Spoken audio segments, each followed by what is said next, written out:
Let's take a look back to honor and pay our respects to Rangers and hockey legend Eddie Giacomin with senior hockey columnist and Rangers writer for the New York Post, Larry Brooks. Larry, you've been covering the Rangers for a long time, just New York sports in general. You've seen legends on the court, the field, the rink. What's Eddie Giacomin's legacy here in New York City? How special of a Ranger was he? Unique, one of a kind. Um, there is one night and one night only in which a fan base rose up and rooted against the home team, rooting for Eddie Giacomin when he came back as a Detroit Red Wing 2 days after he was waived by the Rangers. I was in the stands then. I was a season ticket holder. People know that I was a blue seater. I was in section 419. And it was probably, as memorable a night that I've ever been in the arena, both as a fan and in the press box. It was unique. You can talk about fan favorites, but there was a connection between Eddie Giacomin and the Garden fans and the New York fans that is manifest. And people recognize now how popular Henrik Lundqvist has been with the fan base. People know how popular Mike Richter was with the fan base. There was nothing like Eddie Giacomin. Honestly, there was nothing like Eddie Giacomin back in the late 60s and early 70s with those Rangers teams with Emil Francis. It was a romantic time. These were beloved teams that came so close but didn't win it. And the pillars of that team, the Giacomin, Rod Gilbert, Jean Rattel, Vic Hadfield, Brad Park, they are venerated in New York sports history. But Giacomin is on a pedestal. There's no question about that. His popularity, and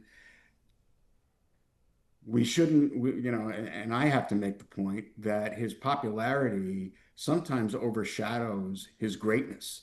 That distinct night, that unique night, sometimes camouflages how great of a goaltender he was and how important he was to the Rangers' rise to prominence. Before he got here in '65, the Rangers were a joke franchise. They were a punching bag franchise. They had made the playoffs only once since 1959 before he got here, and he was the pillar of that team that rose to prominence, went to the Cup final in '72, went to the semifinals a few years. He was the essential piece of that puzzle. What made him so likable and popular to all the old school Rangers fans, and how do we make sure to keep his legacy going with the newer generation of blue shirt fans? He wore his heart on his sleeve. He didn't wear a mask, so you could see all his emotions. He played with fire. He was a swashbuckling goaltender, as swashbuckling a goaltender as you see. He was one of the first to roam out of the net and play the puck. His first year, it didn't go all that well.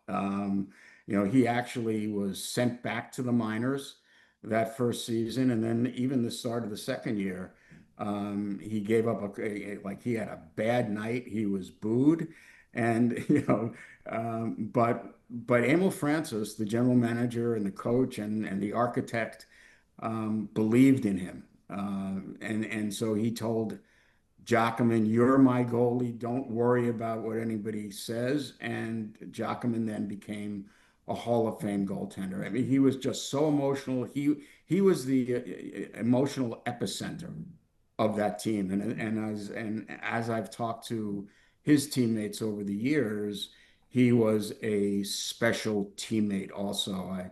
I talked to John Davidson on Monday, and JD was acquired from St. Louis the previous summer to become the goaltender of the future. Giacomin was still there. Backup goaltender Gilles Villemure, also a veteran, was still there, but they had traded for JD to become the goaltender of the future. And Giacomin had been ensconced as the number one forever, and JD told me that he could not have been better to him as a young goaltender, as a young teammate than he was. So, and Brad Park was telling me yesterday also about what a great teammate he was. So there is a lot of substance to Ed Giacomin as a goaltender and as a teammate and as a Rangers icon. Hall of Famer, great teammate, swashbucket goalie. His number one jersey was retired by the franchise back in 1989. So, where does Ed Giacomin rank on your all time list of Rangers goalies and NHL goalies as well? Well, the Rangers lineage of goaltenders is the thread that binds the franchise, and they're celebrating their 100th anniversary this season. It's the centennial year. They are devoting a night to the goaltending lineage. Now, you have Henrik Lundqvist, you have Mike Richter. That's the great debate. Who ranks higher, Richter or Lundqvist? We know that Lundqvist did over his career. We know that he has every all-time Rangers record. We also know that Mike Richter made the save on Pavel Bure on the penalty shot. We know that Mike Richter won game six at the Meadowlands. We know that he won game seven against the Devils. We know that he won the Stanley Cup. But Eddie, so there is a great debate about Lundqvist and Richter, and I will delve into that during this season because I think I'm going to be writing a number of pieces about the 100-year anniversary. So we can talk about that at different times. But Giacomin is right there. If it's 1A, 1B, 1C, I'm fine with that. Rest in power to a legend. Larry, thanks for hopping on with us and keeping Ed Giacomin's legacy alive. Oh, my pleasure.